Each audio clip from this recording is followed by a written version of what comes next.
મિત્રો, જેસલ અને તોરલની એવી કેટલીક વાતો, એવા કેટલાક પ્રસંગો કે જેની કદાચ હંધાઈને ખબર નહીં હોય, એવી જાણી અજાણી વાતો આજે આપની સમક્ષ લઈને આવ્યો છું.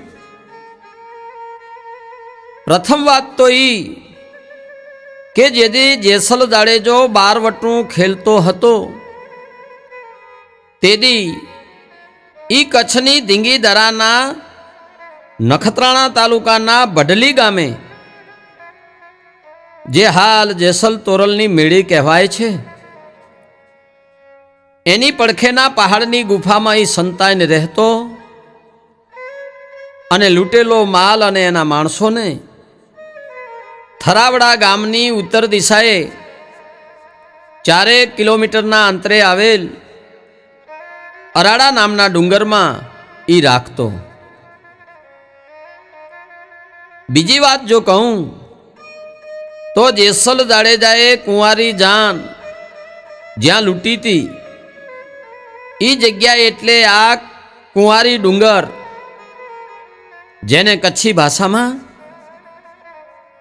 કુંવારી ભટ્ટુ કહેવાય છે.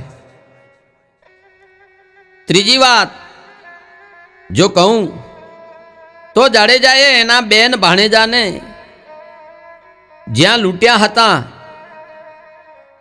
ઈ એના ખેતરની પડખેની આ જગ્યાએ લૂંટ્યા હતા. ચોથી વાત જો કહું તો સતી તોરલને સૌરાષ્ટ્રના સોનગઢથી લાવી જે પથ્થરને માથે વિશ્રામ લેવરાવ્યો હતો એ જગ્યાની સાક્ષી રૂપે આ તોરલ માતાનું મંદિર હાલે મોજૂદ છે. પાંચમી વાત જો કહું તો જેથી સતી તોરલને ખૂબ જ તરસ લાગી હતી તેદી જેસલ જાડેજાએ પોતાના પગનો ગુડો મારી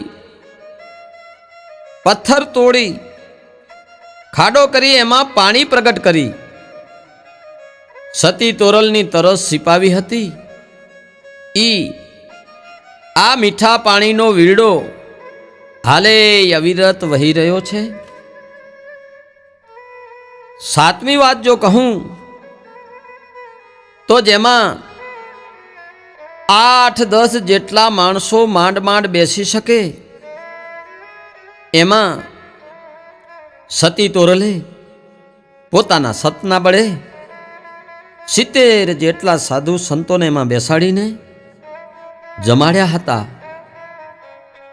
ઈ મેળી પણ બઢલી ગામની માલિપા હાલે મોજૂદ છે.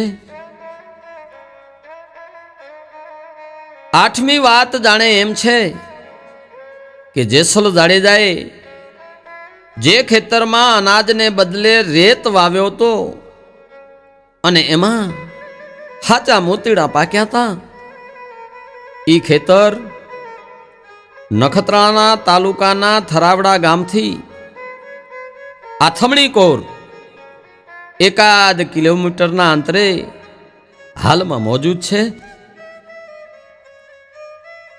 અને નવમી વાત જો કહું તો જેસલ તોરલ જ્યાં અલખ ધણીનો પાટ માંડી અને અલખનો આરાધ કરતા ઈ જગ્યાએ હાલ જેસલ પીરનું મંદિર મોજૂદ છે.